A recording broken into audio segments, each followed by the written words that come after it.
de photographe. Dans les années 80, j'étais dans le domaine que j'avais choisi, le sport.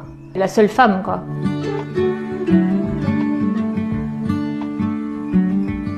J'ai dû combattre le fait de vouloir avoir un regard féminin. Et ce qui était fou, c'est que j'ai dû porter mon regard sans cesse sur des hommes. Parce qu'il n'y avait pas l'économie pour que je photographie des femmes. J'ai pas trouvé les moyens financiers de photographier des femmes pendant plus de 20 ans. C'est difficile de faire face à cette quantité d'hommes, photographes costauds, et ces sportifs costauds aussi. J'ai dû batailler pour avoir un regard aussi sur la moitié de la population, que s'appelle les femmes, et que je n'arrivais pas à trop avoir. Mais même dans tous les sujets que j'ai faits, même les plus grands architectes du monde, j'ai une femme architecte sur 40 archis.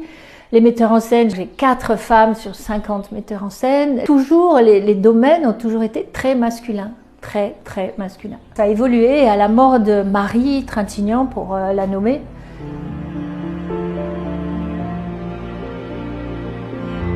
là, ça a été une explosion, quoi. Tu vois, une explosion de l'injustice. C'était évident qu'il y avait quelque chose de très injuste venait de se passer, quelque chose que je ne pouvais pas nommer, que je ne comprenais pas, les violences faites aux femmes. Ouais, c'est un terme dans ma tête que j'ai voulu comprendre. Pour Marie, pour moi, pour les autres femmes, on me disait, mais qu'est-ce que ça veut dire, quoi? Et donc, j'ai commencé à faire des films, à faire des photos et à pas m'arrêter, quoi. Toutes les violences, j'ai voulu aller dans toutes les violences, pour rencontrer toutes sortes de femmes et de destins, d'histoires et de vérités que je ne connaissais pas.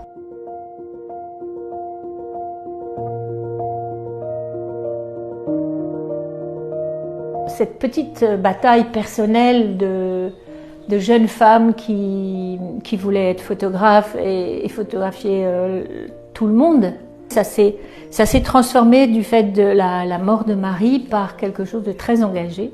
Et qui dure jusqu'à aujourd'hui parce que ça dure et que j'arrive à transformer mon travail, à créer des projets pédagogiques. Il y a 2 jours, j'ai rencontré 2 jeunes femmes qui ont 17 ans et qui sont militantes à la Tour du Pin, qui me font penser que la relève est là. J'ai jamais vu 2 jeunes femmes comme ça, de 17 ans, parler avec déterminisme pour l'égalité des chances. C'était une grande joie de rencontrer ces 2 jeunes femmes et je suis soulagée de les avoir rencontrées, vraiment.